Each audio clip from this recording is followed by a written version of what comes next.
Hey everybody, Drew here for the Drew That Entertainment podcast. Pay no mind to what I'm wearing. We just got done filming the Drew That Games podcast, talking about Gamescom and the Xbox Gamescom events from yesterday and just a little while ago. Which, if you're seeing this video, that video should already be up on the gaming channel, as long as I remember to upload that one first. With that being said, welcome to the first episode of the Drew That Entertainment podcast, in which I'm here with my younger brother, Desert Nord. Hey, bro. Hey there. And we're here to talk about a show that I know I haven't watched in a while. How long has it been since you watched an episode of Deadliest Catch? 2017 or 18. For me, it was whenever the last season that I have on DVD was. I think it was like season 8 or something like that.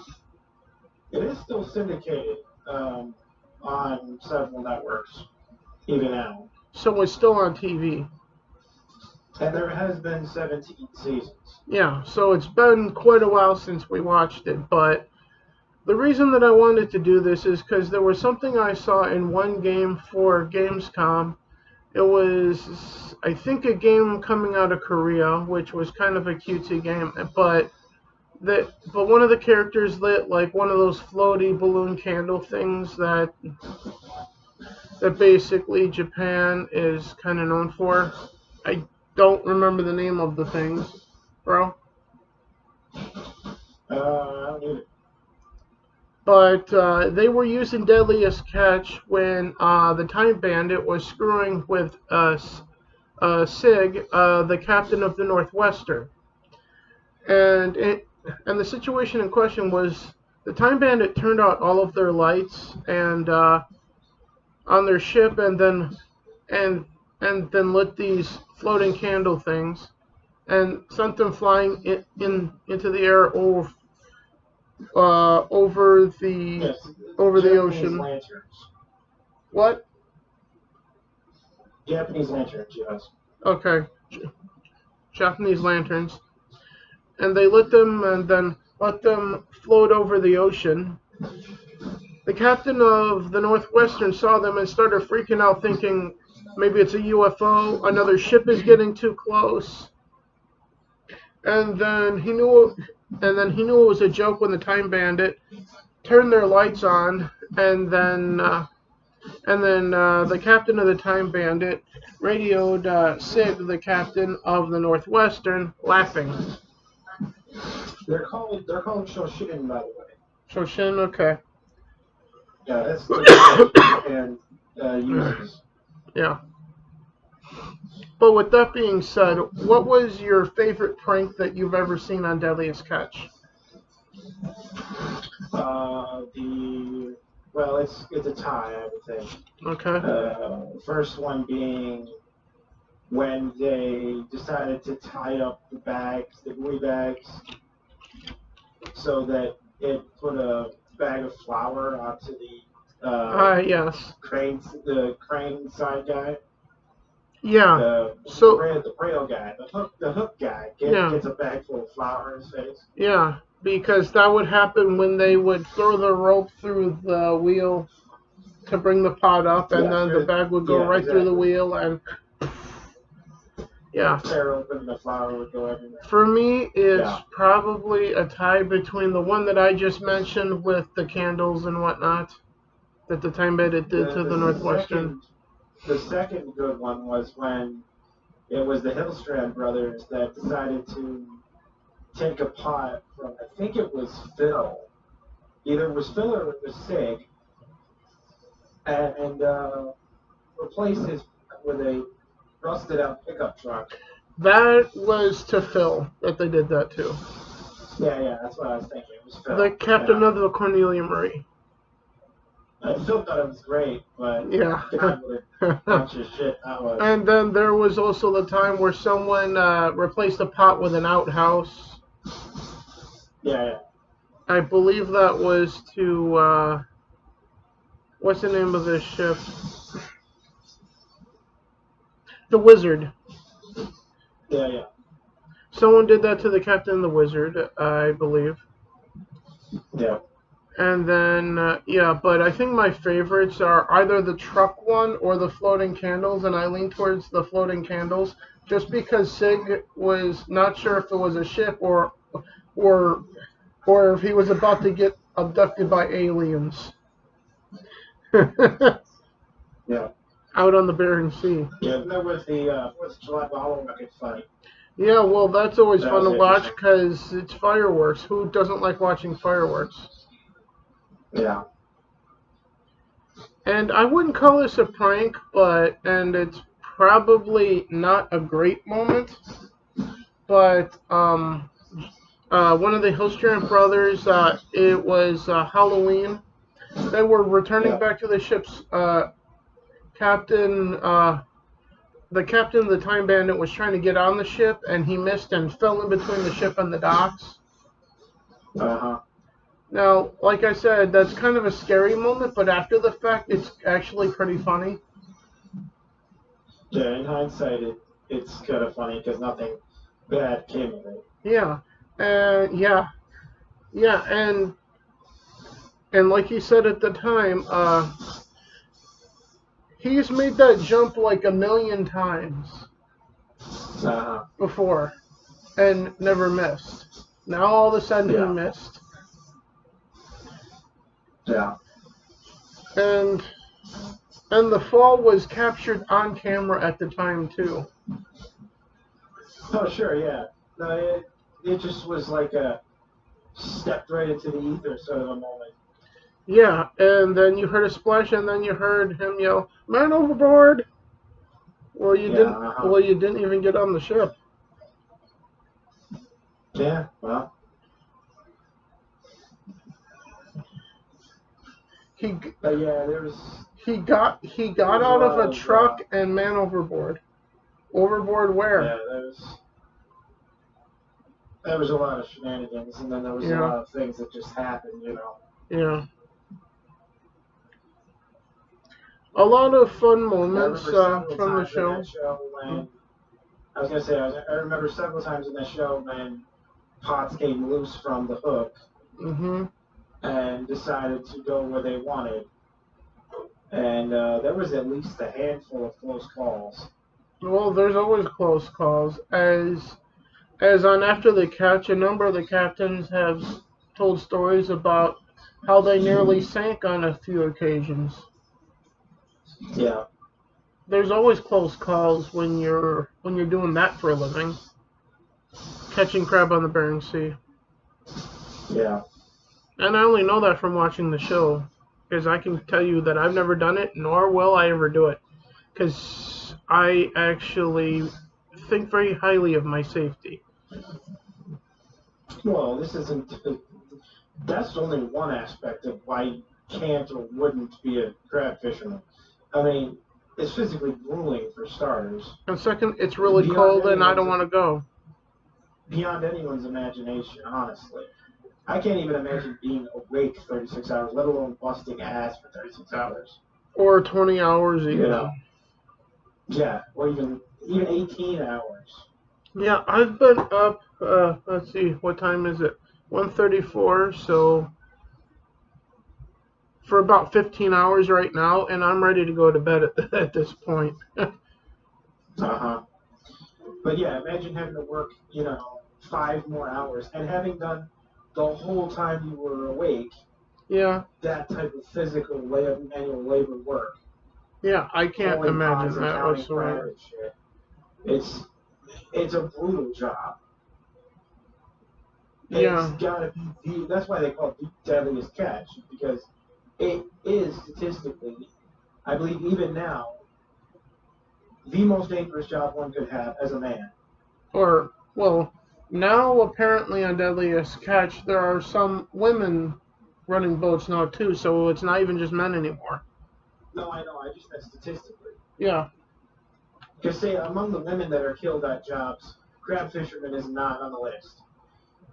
Well, it will be now at So, some point. well, I hope not, because Well, I am talking about a list of deadly. So, I know that, I'm but not going to wish that on anybody. I know. I'm not saying I wish it on anyone. I'm just saying it based on the fact that now on the Bering Sea there are women like I think one boat has a female captain now, and then another Yeah. captain has his wife on the boat cooking for the whole crew. Yeah. Well, So that's sort of customary, I suppose. yeah, Um, but those that at some decide to point do it's that, bound to happen because the Bering Sea yeah, is cruel to fucking everybody. yeah, those that do decide to do that as women have to understand it's not going to go easy on any of you. It's Yeah. going to be an ass kicker. The Bering Because it's an Sea ass kicker for everybody. The Bering Sea is one of the more fairer things in life. It does not give a fuck what's between your legs. It's going to punish you regardless. Yeah. As opposed to the woke pieces of shit on the internet who care what's between your legs. The Bering Sea doesn't. Yeah. Which makes the Bering Sea actually worth listening to. Ha Yeah, I ha. would just, sage wisdom would tell you to just not even get that as a possibility, ladies. Like, don't even try it. Yeah. If that's what you want to do, then do it, but Yeah, but whatever. ready, because it's awful. Yeah. If you want to do that, then I think you're a sadist, but it is what it is. Well, Death Wish. Yeah, that too.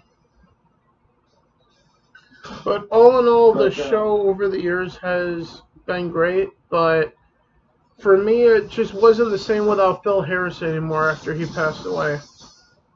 sure, that was a big deal.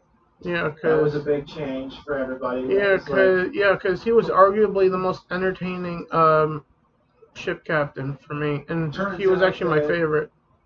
yeah, it turns out that about 30% of the audience turned in to see Phil, and they found that out after he passed. Yeah, It was a big loss for the viewership when he died. yeah. Some people got turned away just on the sorrow of his death in and of itself, let alone the idea that they're never going to see him on Now, another episode. Now, I personally kept watching like for another season or two afterwards, but after that, it just wasn't the same without him. And you could feel it, you could see it, you could almost smell it through the Yeah, screen. the thing is that the show's height, its absolute peak, was between about '06, because it started in '05. Yeah, It was about between '06 and 2010. After about 2010, that's when it tailed off and kind of muddled along. this talking about Deadliest Catch actually makes me want to break out the couple seasons that I have on DVD and watch through them again for the Yeah. first time in like 10 years, I think. Since the last time that I actually had those out watching them. We were living in the center of town together at the time, I think. When I last watched them, I think with you. Yeah, and the thing is that Phil died February 9th of 2010. So it Yeah, perfectly coincides yeah, it does. with the interest level of the audience after 2010. It dramatically dropped, and the ratings show that. Yeah, And indeed. yes, obviously there was some interest with the Harris brothers, and there was some continued interest with the Hellstrand brothers, and Yeah, obviously Sig and Jake and that whole deal. yeah. Um, There was still a reason to watch it, but it felt like the heart was just gone, and the heart was Phil. yeah, there was a sizable portion of the audience Yeah. that went away after that. The soul of Deadliest Catch is the Bering Sea itself, for me. Well, the core of the program is people's interest in seeing a really difficult job done really Yeah, well. That's what it is. yeah. And That's that'll always be there. That's why I say the soul of the show is the Bering Sea itself. Yeah, but a good half of the point is to get to know these men Yeah. and to get to see what they go through. Mhm. And to have one of them like that truly die Yeah. is heartbreaking enough to turn enough people off to be harmful to the continuation of the program. Now they Yeah. knew that, but there was nothing they could do. And People like indeed. you love film. People still love film. I think the second worst job is probably being a cameraman for Deadliest Catch. Oh yeah, that's got to be just as hard as being one of the deckhands. Yeah, because at least as a cameraman, you're not like actually fishing. You're just there to document it, but you're still on the fucking boat with them. You're still up Yeah. the same amount of hours as them, if not longer sometimes. Potentially. Well, I mean, And then your you're life is definitely in also the at same risk boat. being out there with them. If you're on the ship and the ship goes down and everybody's in danger, guess what? You're right with them.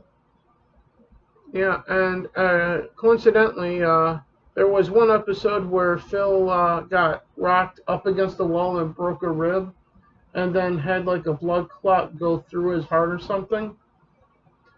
And he credited Yeah, it with one of the people that saved his life from that incident was the cameraman in the cab with him.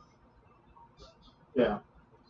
So the camera crew for Deadliest Catch is as much an important to the show as as the fishermen themselves. Yeah, well, they certainly made themselves very beloved among the crew, and I think the And crew enjoyed it too. well, some of them did. Some of them enjoyed the camera, is what I mean. Yeah, and then others not so much. Yeah, Like Norman yeah. on the Northwestern, which is the third of the brothers there. Yeah. It was always the And it's quiet just a one. mixture of difficulty and strife, but also success and celebration, usually at the end of it all. Yeah. At the end of every season, there was usually fireworks at times. Well, So. I mean, the important thing, though, at the end of every season was that at least somebody was successful, Mhm. if not several boats, several crews got to go home happy. Mhm. There were seasons where that didn't happen, Oh and yeah. there were seasons where it kind of happened. But the seasons where they were breaking records and they were pulling in, Well, £250,000 of crab and things like that. from my understanding, during the '70s, that was the biggest boom period for crab fishing. From my Sure, yeah, understanding. the fleet had gone from a few boats to thousands. Yeah. So, But either I think way, even today it's in the hundreds. yeah. So.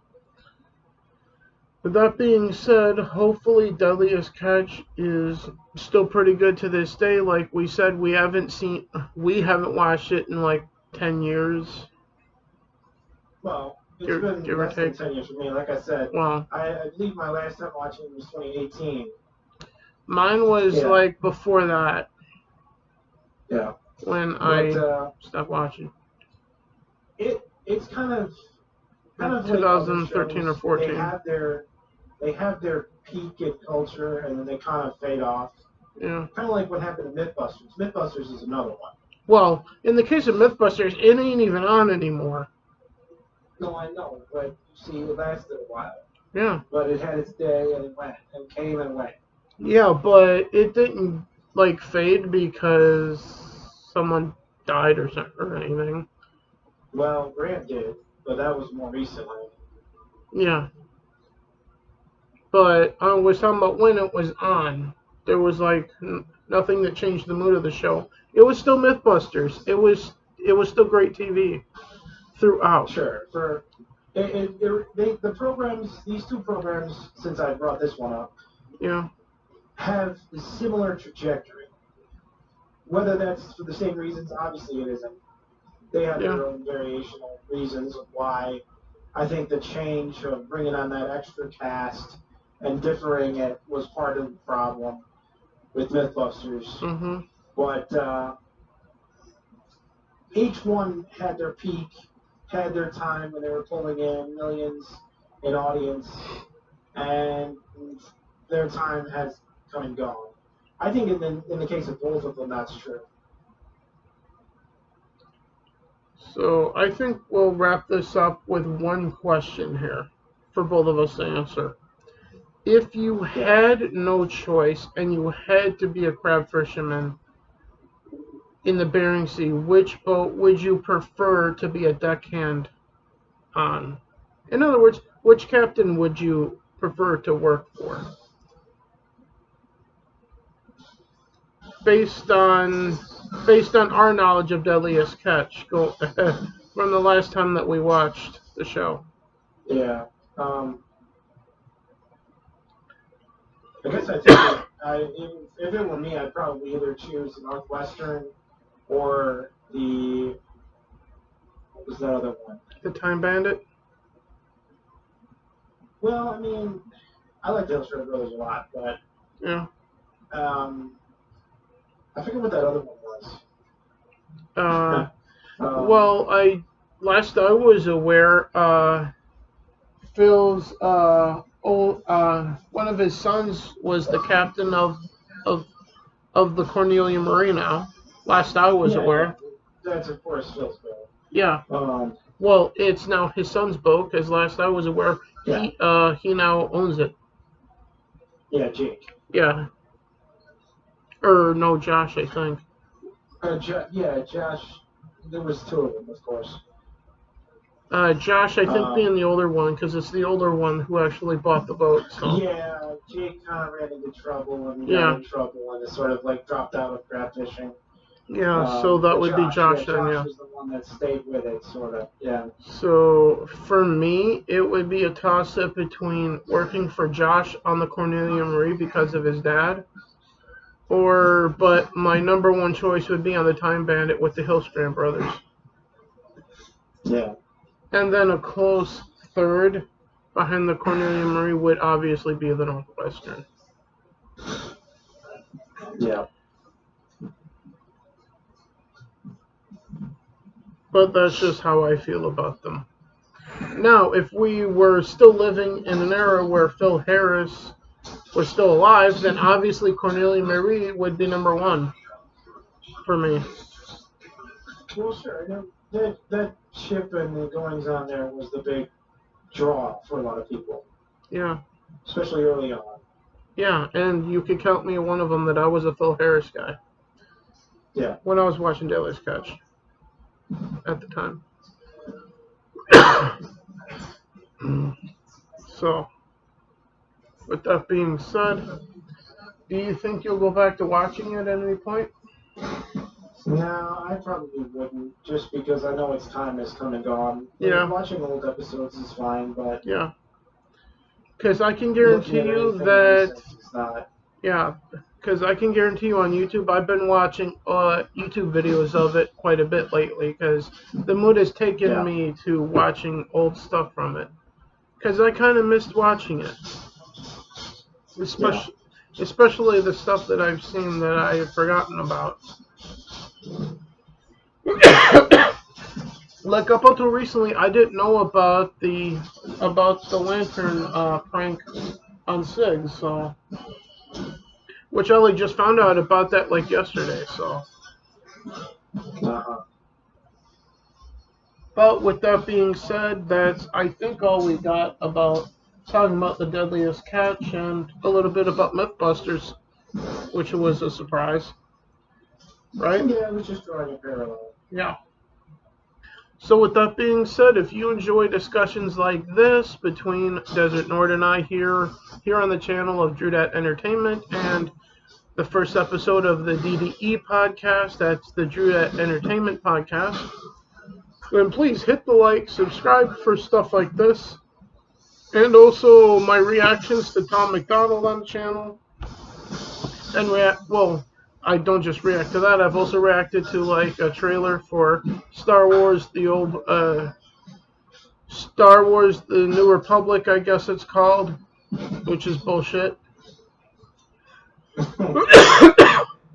And also some other artists here and there. But like I was saying, if you like stuff like that, like, subscribe.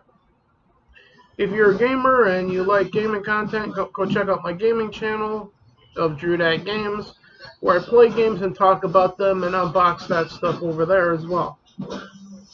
With that being said, we will see you guys on the gaming channel on Wednesday for the next episode of the Gaming Podcast, in which I talk about Riders Republic and Psychonauts 2, as well as God, my throat is starting to fuck up right now. And Tales of Arise over there on Wednesday for the DDG podcast on that channel. That being said, thank you for tuning in. We will see you guys next time before my throat dies on me. Later, guys. Yep. See you guys.